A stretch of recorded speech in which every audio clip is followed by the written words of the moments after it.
നേഹയെ കണ്ട നിമിഷം തന്നെ എൻ്റെ ചിന്താശേഷിയുടെ പകുതിയും നഷ്ടപ്പെട്ടിരുന്നു. അതിനു മുകളിൽ അവൾ പറഞ്ഞ ഓരോ വാക്കും എൻ്റെ മനസ്സിനെ കൂടുതൽ തളർത്തി. എന്ത് പറയണം, എന്ത് ചോദിക്കണം, എങ്ങനെ പ്രതികരിക്കണമെന്നൊന്നും എനിക്ക് മനസ്സിലാകാത്ത അവസ്ഥയായിരുന്നു. അവസാനം ഞാൻ പതിയെ ചോദിച്ചു, നിങ്ങളുടേത് ലവ് മാരേജ് ആയിരുന്നല്ലോ, എന്നിട്ടും എങ്ങനെയാണ് ഇങ്ങനെയൊക്കെ സംഭവിച്ചത്? നേഹ മെല്ലെ മുഖമുയർത്തി എന്നെ നോക്കി. അവളുടെ ചുണ്ടിൽ കയ്പ് നിറഞ്ഞ ഒരു പുഞ്ചിരി വിരിഞ്ഞു. ലവ് മാരേജ്, അവൾ പതിയെ ആവർത്തിച്ചു. രാഹുലിന് സ്നേഹം എന്താണെന്നു പോലും അറിയില്ല റിയ. അവനറിയാവുന്നത് പൊസഷൻ മാത്രമാണ്. ഞാനൊന്നും പറയാതെ അവളെ നോക്കി. ഞാൻ അവൻ്റെ ഗേൾഫ്രണ്ട് ആയിരുന്നിടത്തോളം കാലം ഞാൻ അവനൊരു സീക്രട്ടായിരുന്നു, എല്ലാവരിൽ നിന്നും ഒളിപ്പിച്ചു വയ്ക്കേണ്ട ഒരാൾ. അതുകൊണ്ട് തന്നെ ഒരു ആവേശവും ഉണ്ടായിരുന്നു.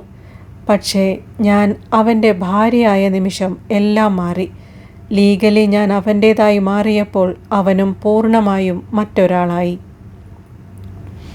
അതെങ്ങനെയാണ്? ഞാൻ അറിയാതെ ചോദിച്ചു. നേഹ ഒരു ദീർഘനിശ്വാസം വിട്ടു. എല്ലാത്തിലും നിയന്ത്രണം തുടങ്ങി. ഞാൻ എന്ത് ധരിക്കണം, എവിടെ പോകണം, ആരോട് സംസാരിക്കണം, എത്ര നേരം ഫോൺ ഉപയോഗിക്കണം, എല്ലാം അവൻ തീരുമാനിക്കും. എനിക്ക് സ്വന്തമായി ഒരഭിപ്രായം പോലും ഉണ്ടാകാൻ പാടില്ലെന്നായിരുന്നു അവൻ്റെ ചിന്ത. അവൾ കുറച്ചുനേരം നിശബ്ദയായി. ഒരു ദിവസം അവൻ എന്നോട് പറഞ്ഞു, എൻ്റെ ഭാര്യ ജോലി ചെയ്യേണ്ട ആവശ്യമില്ല, ഭാര്യയുടെ പണം കൊണ്ട് ജീവിക്കേണ്ട അവസ്ഥ എനിക്കില്ല. ഞാൻ ഒരുപാട് എതിർത്തു. എനിക്കെൻ്റെ ജോലി ഇഷ്ടമാണെന്നും അത് ഉപേക്ഷിക്കില്ലെന്നും പറഞ്ഞു. പക്ഷേ അവൻ ഒരു കാരണവും കേൾക്കാൻ തയ്യാറായില്ല. അവളുടെ ശബ്ദം വിറയ്ക്കാൻ തുടങ്ങി. അന്ന് ഞാനൊരു തെറ്റു ചെയ്തു റിയ. അവൻ്റെ സ്നേഹത്തെ നഷ്ടപ്പെടുമോ എന്ന ഭയത്തിൽ എൻ്റെ സ്വാതന്ത്ര്യം തന്നെ വിട്ടുകൊടുത്തു ഞാൻ അവന്. അവൻ പറയുന്ന ഓരോ കാര്യവും ഞാൻ അനുസരിക്കാൻ തുടങ്ങി. അങ്ങനെ ഞാൻ ജോലി ഉപേക്ഷിച്ചു. പിന്നെ പുറം ലോകവുമായുള്ള എൻ്റെ ബന്ധം മെല്ലെ മെല്ലെ അവസാനിച്ചു. സുഹൃത്തുക്കളില്ല, ഓഫീസില്ല, പുറത്തു പോകലില്ല. ഫോണിൽ പോലും ആരോടെങ്കിലും കുറച്ചുനേരം സംസാരിച്ചാൽ അവന് സംശയമായിരുന്നു. എൻ്റെ ഫോൺ പരിശോധിക്കുക, മെസ്സേജുകൾ വായിക്കുക, കോൾ ലിസ്റ്റ് നോക്കുക, അതൊക്കെ അവന് പതിവായിരുന്നു. അവളുടെ കണ്ണുകളിൽ കണ്ണുനീർ നിറഞ്ഞു. അതിനുശേഷമാണ് മറ്റൊരു രാഹുലിനെ ഞാൻ കണ്ടത്. ചെറിയ കാര്യങ്ങൾക്ക് പോലും ദേഷ്യപ്പെടാൻ തുടങ്ങി. ആ ദേഷ്യം പിന്നെ വാക്കുകളിൽ നിന്ന് കൈകളിലേക്ക് മാറി. അവൾ സ്വന്തം കൈമുട്ടിൽ അറിയാതെ വിരലുകൾ അമർത്തിപ്പിടിച്ചു. മെല്ലെ മെല്ലെ അവൻ എന്നെ അടിക്കാൻ തുടങ്ങി. എനിക്കൊന്നും പറയാനായില്ല. അവളുടെ ഓരോ വാക്കും എൻ്റെ മനസ്സിലേക്ക് കുത്തിക്കയറുകയായിരുന്നു. എന്നിട്ടും എന്നെ ഏറ്റവും കൂടുതൽ അത്ഭുതപ്പെടുത്തിയത് മറ്റൊന്നായിരുന്നു. ഒരു കാലത്ത് എൻ്റെ ജീവിതം തകർത്ത പെൺകുട്ടി എൻ്റെ മുന്നിലിരുന്ന് കരയുകയാണ്. പക്ഷേ അവളോട് എനിക്ക് ദേഷ്യം തോന്നുന്നില്ലായിരുന്നു, വെറുപ്പുമില്ല. പകരം എൻ്റെ മുമ്പിലിരിക്കുന്നത് ഒരുപാട് തെറ്റുകൾ ചെയ്ത ഒരു സ്ത്രീയല്ല, സ്വന്തം തീരുമാനങ്ങളുടെ വില ക്രൂരമായി കൊടുക്കേണ്ടി വന്ന മറ്റൊരിരയാണെന്ന തോന്നലായിരുന്നു മനസ്സിൽ നിറഞ്ഞത്. ആ നിമിഷം ഞാൻ തിരിച്ചറിഞ്ഞു, ചിലപ്പോൾ മനുഷ്യരെ വെറുക്കുന്നതിനേക്കാൾ അവരുടെ ജീവിതം അവരെ എത്രമാത്രം ശിക്ഷിച്ചിട്ടുണ്ടെന്ന് കാണുന്നത് തന്നെയാണ് കൂടുതൽ വേദനിപ്പിക്കുന്നത്. നീ എത്രമാത്രം ഒറ്റപ്പെട്ടാണ് അവിടെ ജീവിച്ചിട്ടുണ്ടാവുക നേഹ? എൻ്റെ ശബ്ദം അറിയാതെ ഇടറി. ഓർക്കുമ്പോൾ തന്നെ പേടി തോന്നുന്നു. അതേ റിയ. അത്രമാത്രം പറഞ്ഞ നേഹ കുറേ നേരത്തേക്ക് നിശബ്ദയായി. ആ നിശബ്ദതയിൽ അവൾ പറയാതെ ബാക്കി വച്ച കഥകളായിരുന്നു ഏറ്റവും ഉച്ചത്തിൽ സംസാരിച്ചിരുന്നത്. ശാരീരികമായും മാനസികമായും അവൾ അനുഭവിച്ച മുറിവുകളുടെ ഓർമ്മകൾ അവളുടെ മുഖത്ത് ഓരോ ഭാവങ്ങളായി തെളിഞ്ഞു. ചില വേദനകൾക്ക് ഭാഷയില്ല, അവ കണ്ണുകളിലൂടെ പുറത്തു വരും. ചില അനുഭവങ്ങൾ പറയാൻ വാക്കുകൾ മതിയാകില്ല, അവ നിശബ്ദതയിലൂടെയാണ് മറ്റൊരാളിലേക്കെത്തുന്നത്. അവളെ നോക്കിക്കൊണ്ടിരുന്നപ്പോൾ അറിയാതെ ഞാൻ എന്നെ തന്നെ അവളുടെ സ്ഥാനത്ത് സങ്കല്പിച്ചു. ഒരു നിമിഷം എൻ്റെ ശരീരം മുഴുവൻ വിറയൽ പടർന്നു. ഒരാൾ അനുഭവിച്ച വേദനയെ ശരിക്കും മനസ്സിലാക്കാൻ ഒരു നിമിഷമെങ്കിലും അവരുടെ സ്ഥാനത്ത് നമ്മളെ കണ്ടുനോക്കാൻ കഴിഞ്ഞാൽ മതി. അപ്പോൾ വിധിയെഴുതാനുള്ള ആഗ്രഹം അലിഞ്ഞു പോകും. ബാക്കി വരുന്നത് സഹതാപം മാത്രമായിരിക്കും. ആ നിശബ്ദതയെ ഭേദിച്ചുകൊണ്ട് നേഹയുടെ പതിഞ്ഞ ശബ്ദം വീണ്ടും എൻ്റെ കാതുകളിൽ പതിച്ചു. എനിക്കറിയില്ല റിയ, ഇതൊക്കെ കേൾക്കുമ്പോൾ നിനക്കൊരുപാട് സന്തോഷം തോന്നുന്നുണ്ടാവും. ഞാനൊന്നും പറഞ്ഞില്ല. അവൾ തുടർന്നു. നിന്റെ ജീവിതം തകർത്തത് ഞാനാണല്ലോ. ഇന്ന് അതേ ഞാൻ തന്നെ നിന്റെ മുന്നിലിരുന്ന് എൻ്റെ തകർന്ന ജീവിതത്തെക്കുറിച്ച് കരഞ്ഞു പറയുകയാണ്. അവളൊരു കൈപ്പേറിയ ചിരി ചിരിച്ചു. സ്വാഭാവികമായും ആർക്കും സന്തോഷം തോന്നും. സത്യത്തിൽ അങ്ങനെ സന്തോഷിക്കാൻ നിനക്ക് അവകാശവുമുണ്ട്. ഞാൻ അവളുടെ കണ്ണുകളിലേക്ക് നേരെ നോക്കി. നേഹ, അവൾ പതിയെ തല ഉയർത്തി. എനിക്കിതൊക്കെ കേട്ടപ്പോൾ ഒരു സന്തോഷവും തോന്നിയില്ല. അവളുടെ കണ്ണുകളിൽ അവിശ്വാസം നിറഞ്ഞു. ഞാൻ വീണ്ടും പറഞ്ഞു, സത്യമായിട്ടും ഒരു സന്തോഷവും. ഒരു കാലത്ത് നീ എന്നോട് ചെയ്തത് എന്നെ ഒരുപാട് വേദനിപ്പിച്ചിട്ടുണ്ട്. പക്ഷേ ഇന്നെൻ്റെ മുന്നിലിരിക്കുന്നത് എന്നെ വേദനിപ്പിച്ച ആ പഴയ നേഹയല്ല, ഒരുപാട് തകർന്നു പോയ, ജീവിതം കഠിനമായി പഠിപ്പിച്ച മറ്റൊരു നേഹയാണ്. ഞാൻ ഒരു നിമിഷം നിർത്തി. മറ്റൊരാളുടെ കണ്ണുനീർ കണ്ടിട്ട് സന്തോഷിക്കാൻ ഞാൻ പഠിച്ചിട്ടില്ല. കാരണം വേദനയുടെ നിറം എല്ലാവർക്കും ഒരുപോലെയാണ്. അതിന്നലെ എൻ്റേതായിരുന്നു, ഇന്ന് നിൻ്റേതാണ്. നാളെ ആരുടേതാകുമെന്ന് ആർക്കും അറിയില്ല. ആ നിമിഷം നേഹ പൊട്ടിക്കരഞ്ഞു. അവൾ കരഞ്ഞത് എൻ്റെ വാക്കുകൾ കേട്ടതുകൊണ്ടായിരുന്നില്ല. വർഷങ്ങളായി മനസ്സിൽ അടച്ചുവെച്ച കുറ്റബോധത്തിനും വേദനയ്ക്കും ആദ്യമായി ആരോ പ്രതികാരമല്ല, മനസ്സിലാക്കലാണ് നൽകിയത് എന്ന തിരിച്ചറിവ് കൊണ്ടായിരുന്നു. ആർക്കും തോന്നാവുന്ന ഒരു ദേഷ്യം അത് നിനക്കെന്നോടില്ലേ? നേഹ പതിയെ ചോദിച്ചു. ഞാൻ ചെറുതായി പുഞ്ചിരിച്ചു. ഇല്ല നേഹ, ഒരിക്കലുമില്ല.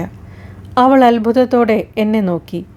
കാരണം ഇത്തരമൊരു ജീവിതം ജീവിക്കേണ്ട അവസ്ഥ ആർക്കും വരരുത്.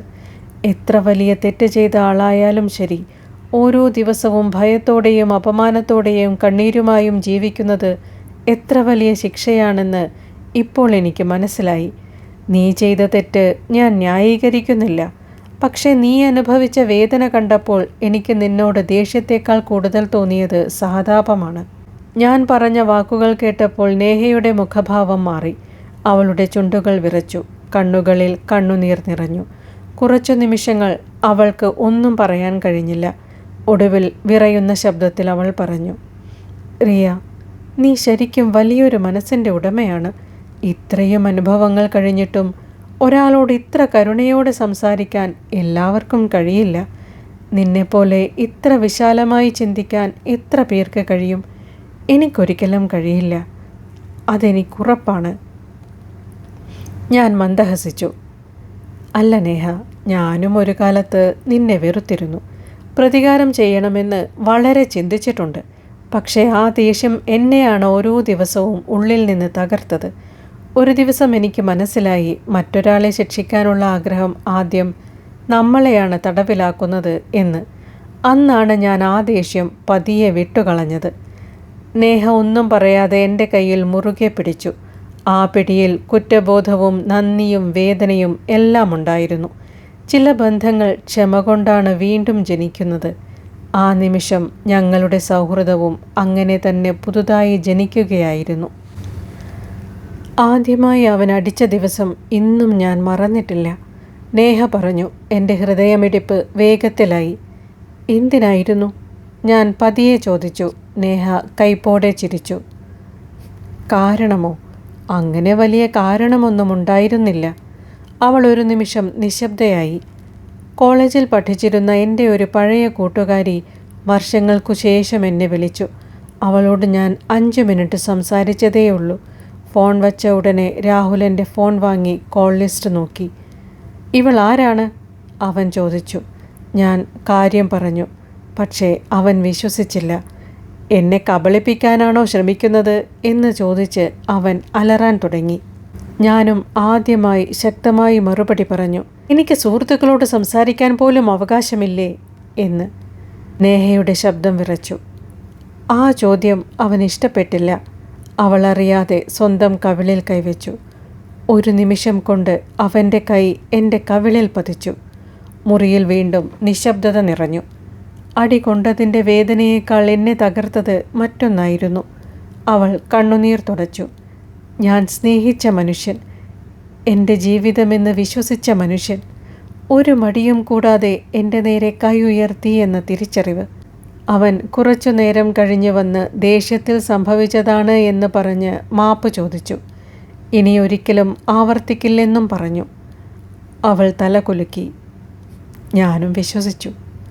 പക്ഷേ പിന്നീട് മനസ്സിലായി, ആദ്യത്തെ അടിയാണ് ഏറ്റവും ബുദ്ധിമുട്ടുള്ളത്. അതിനുശേഷം ഓരോ അടിയും എളുപ്പമാകുന്നത് അടിക്കുന്ന ആളിനാണ്. ആ ദിവസം ഞാൻ ആ വീട് വിട്ടിറങ്ങിയിരുന്നെങ്കിൽ ഒരുപക്ഷെ എൻ്റെ ജീവിതം വേറെയാകുമായിരുന്നു. പക്ഷേ എൻ്റെ സ്നേഹം അവനെ മാറ്റുമെന്ന് ഞാൻ പ്രതീക്ഷിച്ചു. ഞാൻ പതിയെ പറഞ്ഞു, ചിലപ്പോൾ പ്രതീക്ഷയാണ് മനുഷ്യനെ ജീവിപ്പിക്കുന്നത്. നേഹ എന്നെ നോക്കി വേദന നിറഞ്ഞ ഒരു പുഞ്ചിരിയോടെ പറഞ്ഞു, അതെ, പക്ഷേ ചില ബന്ധങ്ങളിൽ അതേ പ്രതീക്ഷ തന്നെയാണ് മനുഷ്യനെ ഏറ്റവും കൂടുതൽ തടവിലാക്കുന്നതും. ആ വാക്കുകൾ കേട്ടപ്പോൾ ഞാൻ ആലോചിച്ചു. സ്നേഹത്തിൽ ക്ഷമ വേണം, പക്ഷേ സ്വാഭിമാനം നഷ്ടപ്പെടുന്നിടത്ത് ക്ഷമ ഒരു ഗുണമല്ല, അത് സ്വയം ചെയ്യുന്ന അനീതിയായി മാറും. സ്നേഹമൊരിക്കലും ഭയത്തിൻ്റെ മേൽ നിലനിൽക്കില്ല. ബഹുമാനമില്ലാത്ത ബന്ധം എത്ര കാലം നീണ്ടാലും അതിനെ ജീവിതമെന്ന് വിളിക്കാൻ കഴിയില്ല. റിയ, ഞാൻ ആ വീട്ടിലുണ്ടായിരുന്നെങ്കിലും ഒരിക്കലും ആ കുടുംബത്തിൻ്റെ ഭാഗമായിരുന്നില്ല. അവൾ ഒരു നിമിഷം മിണ്ടാതിരുന്നു. രാഹുലിൻ്റെ മമ്മി എപ്പോഴും പറയും, നീയാണ് എൻ്റെ മകൻ്റെ കുടുംബം തകർത്തത്, എൻ്റെ മരുമകളുടെ ജീവിതം നശിപ്പിച്ചത് നീയാണ്. മറ്റൊരാളുടെ കുടുംബം തകർത്താണ് നീ ഈ വീട്ടിൽ കയറിയത്. നിന്നിൽ നിന്ന് ഞങ്ങൾ ഇനി എന്ത് നന്മയാണ് പ്രതീക്ഷിക്കേണ്ടത്? ആ വാക്കുകൾ എല്ലാ ദിവസവും കേൾക്കേണ്ടി വരുമായിരുന്നു. അവളൊന്ന് നെടുവീർപ്പിട്ടു. രാഹുലിൻ്റെ പപ്പയാണെങ്കിൽ ഒരിക്കലും വായ തുറന്നൊന്നും പറയില്ല, എന്നെ കുറ്റപ്പെടുത്തുകയുമില്ല. പക്ഷേ ഒരിക്കൽ പോലും എൻ്റെ പക്ഷത്ത് സംസാരിക്കുകയും ചെയ്തില്ല. ചിലപ്പോൾ മൗനം പോലും ഒരു ശിക്ഷയാണ് റിയ. അനീതിയുടെ മുന്നിൽ നിശബ്ദരായി നിൽക്കുന്നവർ അറിയാതെ അതിൻ്റെ ഭാഗമാകുന്നുണ്ട്. അവളുടെ ശബ്ദത്തിൽ ക്ഷീണം നിറഞ്ഞു. രാഹുലിൻ്റെ സഹോദരിയുടെ കാര്യം പിന്നെ പറയുകയേ വേണ്ട. എൻ്റെ മുഖത്തേക്കൊന്ന് നോക്കുക പോലും ഇല്ലായിരുന്നു. ഞാൻ ആ വീട്ടിലില്ലാത്ത ഒരാളെപ്പോലെ ആയിരുന്നു. എന്തെങ്കിലും ചോദിച്ചാൽ ഒറ്റ വാക്കിൽ മറുപടി, അല്ലെങ്കിൽ പൂർണ്ണമായ അവഗണന. അവൾ കണ്ണുകൾ തുടച്ചു. ഒരുപാട് ആളുകൾക്കിടയിൽ ജീവിച്ചിട്ടും ഞാൻ പൂർണ്ണമായും ഒറ്റപ്പെട്ടവളായിരുന്നു. ചില ഏകാന്തതകൾ ആളുകളില്ലാത്തതുകൊണ്ടല്ല ഉണ്ടാകുന്നത്. ചുറ്റും ആളുകൾ ഉണ്ടായിട്ടും നമ്മളെ ആരും മനസ്സിലാക്കുന്നില്ല എന്ന തിരിച്ചറിവാണ് അതിലും വലിയ ഏകാന്തത. ഞാൻ നിശബ്ദമായി അവളെ നോക്കി. ആ നിമിഷം എനിക്ക് മനസ്സിലായി, ഒറ്റയ്ക്ക് ജീവിക്കുന്നത് വേദനയല്ല, സ്വന്തം ആളുകളുടെ നടുവിൽ അന്യയായിട്ട് ജീവിക്കേണ്ടി വരുന്നതാണ് യഥാർത്ഥ വേദന. നേഹ ഒരു നിമിഷം മിണ്ടാതിരുന്നു. കണ്ണുകളിലെ കണ്ണുനീർ തുടച്ചുകൊണ്ട് അവൾ ഒരു ദീർഘനിശ്വാസം എടുത്തുകൊണ്ട് തുടർന്നു. ഞാൻ നിശബ്ദമായി കേട്ടിരുന്നു. റിയ, അവർക്ക് ഞാൻ എന്ത് ചെയ്താലും മതിയാകില്ല. രാവിലെ എഴുന്നേൽക്കുന്നത് മുതൽ രാത്രി കിടക്കുന്നത് വരെ ഓരോ കാര്യത്തിലും കുറ്റം. ഭക്ഷണത്തിൽ കുറ്റം, വസ്ത്രത്തിൽ കുറ്റം, സംസാരത്തിൽ കുറ്റം, ചിരിച്ചാൽ പോലും കുറ്റം. ആദ്യമൊക്കെ രാഹുൽ എൻ്റെ കൂടെ നിൽക്കുമെന്നാണ് ഞാൻ കരുതിയത്. പക്ഷേ അവനെപ്പോഴും അവരുടെ ഭാഗത്തായിരുന്നു. അമ്മ പറഞ്ഞാൽ എന്തെങ്കിലും കാരണമുണ്ടാകും എന്നായിരുന്നു അവൻ്റെ മറുപടി. പിന്നെ എനിക്ക് മനസ്സിലായി, ചില കുടുംബങ്ങൾക്ക് ഒരു മരുമകളെയല്ല വേണ്ടത്, ചോദ്യം ചെയ്യാത്ത ഒരാളെ മാത്രമാണ് വേണ്ടത്. ഞാനൊന്നും പറഞ്ഞില്ല, കാരണം എൻ്റെ അനുഭവം തീർത്തും വ്യത്യസ്തമായിരുന്നു. ആൻറ്റി എന്നെ ഒരു മകളെപ്പോലെ ആയിരുന്നു സ്നേഹിച്ചിരുന്നത്. അങ്കിളും ഒട്ടും കുറവല്ലായിരുന്നു. ജീവിതം എത്ര വിചിത്രമാണ്. ഒരു കാലത്ത് ഒരേ മനുഷ്യനെ സ്വന്തമാക്കാൻ അറിയാതെ മത്സരിച്ച രണ്ട് സ്ത്രീകൾ ഇന്ന് ഒരേ മനുഷ്യൻ്റെ സ്വഭാവം കാരണം ഒരേ വേദനയുടെ രണ്ട് സാക്ഷികളായി മാറിയിരിക്കുന്നു. അപ്പോൾ എനിക്കൊരു കാര്യം കൂടി മനസ്സിലായി. മനുഷ്യരെ അളക്കേണ്ടത് അവർ പ്രണയിക്കുമ്പോഴല്ല, അവർക്ക് അധികാരം കിട്ടുമ്പോഴാണ്. കാരണം സ്നേഹിക്കുന്ന സമയത്ത് എല്ലാവർക്കും നല്ലവരായി അഭിനയിക്കാൻ കഴിയും. എന്നാൽ ഒരു ബന്ധത്തിൽ ഇയാളിനി എൻ്റേതാണ് എന്ന തോന്നൽ വരുമ്പോഴാണ് യഥാർത്ഥ സ്വഭാവം പുറത്തു വരുന്നത്. സ്നേഹം സ്വാതന്ത്ര്യം നൽകും, പൊസഷൻ സ്വാതന്ത്ര്യം കവർന്നെടുക്കും. രണ്ടും ഒരുപോലെ തോന്നിയാലും അവ തമ്മിൽ ആകാശവും ഭൂമിയും പോലെ വ്യത്യാസമുണ്ട്. എനിക്കിപ്പോൾ വേണ്ടത് മനസ്സമാധാനമാണ് നേഹ. ഞാൻ ജനലിലൂടെ പുറത്തേക്ക് നോക്കിക്കൊണ്ട് പറഞ്ഞു. ഈ കുറച്ച് മാസങ്ങൾക്കുള്ളിൽ ജീവിതത്തെക്കുറിച്ച് ഒരുപാട് വലിയ പാഠങ്ങൾ ഞാൻ പഠിച്ചു. വേദന സഹിക്കാൻ പഠിച്ചു. മറ്റൊരാളെ ആശ്രയിക്കാതെ ജീവിക്കാൻ പഠിച്ചു. ഇതിനേക്കാൾ പ്രധാനമായി ഒരു കാര്യം കൂടി മനസ്സിലായി. നേഹ നിശബ്ദമായി എന്നെ നോക്കി. ജീവിതം എന്ത് നഷ്ടപ്പെടുത്തിയാലും മുന്നോട്ട് നടക്കണം. എൻ്റെ ജീവിതം അവസാനിച്ചു, ഇനി എനിക്കൊന്നും നേടാനില്ല എന്ന് ചിന്തിച്ച് തകർന്നിരുന്നാൽ ഒരിക്കലും പുതിയൊരു ജീവിതം ലഭിക്കില്ല. ഭൂതകാലത്തിൻ്റെ തടവുകാരായി ജീവിക്കുന്നവർക്ക് ഭാവിയെ സ്വന്തമാക്കാൻ കഴിയില്ല. എനിക്കിനി അങ്ങനെ ജീവിക്കണ്ട. എനിക്ക് മുന്നോട്ട് പോകണം. സമാധാനത്തോടെ ജീവിക്കണം. നിന്നിൽ നിന്ന് എനിക്ക് ഒരുപാട് പഠിക്കാനുണ്ട് റിയ, അവൾ പതിയെ പറഞ്ഞു. അടുത്ത കുറച്ച് ദിവസങ്ങൾ നേഹ എൻ്റെ കൂടെയായിരുന്നു താമസിച്ചത്. അവൾക്ക് വീണ്ടും ആത്മവിശ്വാസം ലഭിക്കാൻ ഞാൻ എല്ലാവിധത്തിലും പിന്തുണ നൽകി. മാനസികമായി അവൾ തകർന്ന അവസ്ഥയിലായിരുന്നെങ്കിലും ഓരോ ദിവസവും അവൾ പതിയെ പതിയെ പഴയ ജീവിതത്തിലേക്ക് മടങ്ങി വരാൻ ശ്രമിച്ചു. ഞാൻ പരിചയമുള്ള കഴിവുള്ള ഒരു അഭിഭാഷകയെ അവൾക്ക് പരിചയപ്പെടുത്തി. എല്ലാ തെളിവുകളും സന്ദേശങ്ങളും മെഡിക്കൽ രേഖകളും ചേർത്ത് രാഹുലിനെതിരെ ഗാർഹിക പീഡനത്തിൻ്റെ പരാതി നൽകാൻ തീരുമാനിച്ചു. ഒടുവിൽ അവൾ ധൈര്യത്തോടെ പോലീസ് സ്റ്റേഷനിലെത്തി ഡൊമസ്റ്റിക് വയലൻസ് കേസ് രജിസ്റ്റർ ചെയ്തു. പരാതി നൽകിയിട്ട് 2 ദിവസം കഴിഞ്ഞപ്പോൾ ഒരു ഉച്ചയ്ക്ക് എൻ്റെ ഫോൺ മുഴങ്ങി. സ്ക്രീനിൽ തെളിഞ്ഞ പേര് കണ്ട നിമിഷം എൻ്റെ ഹൃദയം ഒന്ന് പിടഞ്ഞു. രാഹുൽ. വർഷങ്ങൾക്ക് ശേഷം അവൻ്റെ പേര് വീണ്ടും എൻ്റെ ഫോണിൽ തെളിഞ്ഞിരുന്നു. അവൻ്റെ പേര് ഫോണിൻ്റെ സ്ക്രീനിൽ തെളിഞ്ഞ നിമിഷം തന്നെ എൻ്റെ മനസ്സിൽ അവനോടുള്ള വെറുപ്പും ദേഷ്യവും വീണ്ടും ഇരച്ചു കയറി. ഇനി എന്താണ് പറയാനുള്ളത് എന്നറിയാൻ ഞാൻ കോൾ എടുത്തു. എൻ്റെ ശബ്ദം കേട്ടതും അവൻ്റെ ഉള്ളിൽ അടിഞ്ഞുകിടന്ന അഹങ്കാരവും ദേഷ്യവും വാക്കുകളായി പൊട്ടിത്തെറിച്ചു. നിനക്കൊന്നും ഞാൻ ആരാണെന്നറിയില്ല. നീയൊക്കെ ആരോടാണ് കളിക്കുന്നത് എന്നും അറിയില്ല. നിങ്ങൾ ഇരുവരെയും പുറത്തിറങ്ങി നടക്കാൻ പോലും കഴിയാത്ത വിധം ഞാൻ നാണം കെടുത്തും. കണ്ടോളൂ. കോപം നിയന്ത്രിക്കാനാകാതെ മേശയിൽ ശക്തിയായി ഇടിച്ചുകൊണ്ടായിരുന്നു അവൻ്റെ ഓരോ വാക്കുകളും പുറത്തു വന്നത്. എന്നാൽ ഞാൻ ഒരു നിമിഷം പോലും ശബ്ദമുയർത്തിയില്ല. അവൻ പറയാനുള്ളതെല്ലാം ശാന്തമായി കേട്ടുനിന്നു. അവസാനം ഞാൻ ഇത്രമാത്രം പറഞ്ഞു. കഴിഞ്ഞോ? ഇനി നിനക്ക് ചെയ്യാൻ കഴിയുന്നത് എന്താണോ അത് ചെയ്യൂ. എനിക്ക് ചെയ്യാൻ കഴിയുന്നത് എന്താണെന്ന് ഞാനും കാണിച്ചു തരാം. അതും പറഞ്ഞ് ഞാൻ കോൾ കട്ട് ചെയ്തു. കുറച്ചു കഴിഞ്ഞപ്പോൾ അവൻ നേഹയുടെ നമ്പറിലേക്ക് വിളിച്ചു. ഫോൺ എടുത്തതും അവൻ്റെ ആക്രോശം കേട്ട് അവൾ വിറച്ചുപോയി. കരഞ്ഞുകൊണ്ടാണ് അവൾ അവനോട് സംസാരിക്കാൻ തുടങ്ങിയത്. ഭയന്ന് വിറച്ചുകൊണ്ട് അവൾ എന്നോട് ചോദിച്ചു, റിയ, ഇനി നമ്മൾ എന്ത് ചെയ്യും?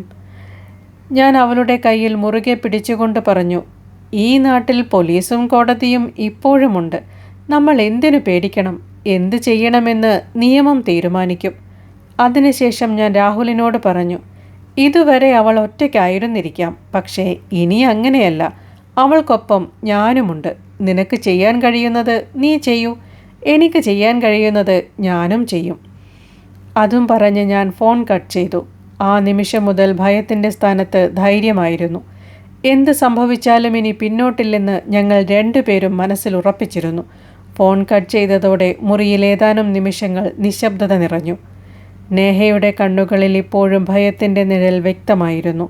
അവളുടെ കൈകൾ വിറയ്ക്കുന്നുണ്ടായിരുന്നു. റിയ, അവൻ പറഞ്ഞത് കേട്ടില്ലേ? ശരിക്കും എന്തെങ്കിലും ചെയ്താൽ? കരച്ചിലടക്കിക്കൊണ്ട് അവൾ ചോദിച്ചു. ഞാൻ അവളുടെ തോളിൽ കൈവച്ച് പതുക്കെ പറഞ്ഞു, നേഹ, ഭീഷണിപ്പെടുത്തുക എന്നത് അവൻ്റെ അവസാനത്തെ ആയുധമാണ്. നമ്മൾ പേടിച്ച് പിന്നോട്ടു പോകുമെന്ന് അവൻ കരുതുന്നു. പക്ഷേ ഇനി അതൊന്നും നടക്കില്ല. അവൾ കുറച്ചുനേരം എന്നെ നോക്കി നിന്നു. എനിക്ക് ഭയമുണ്ട് റിയ.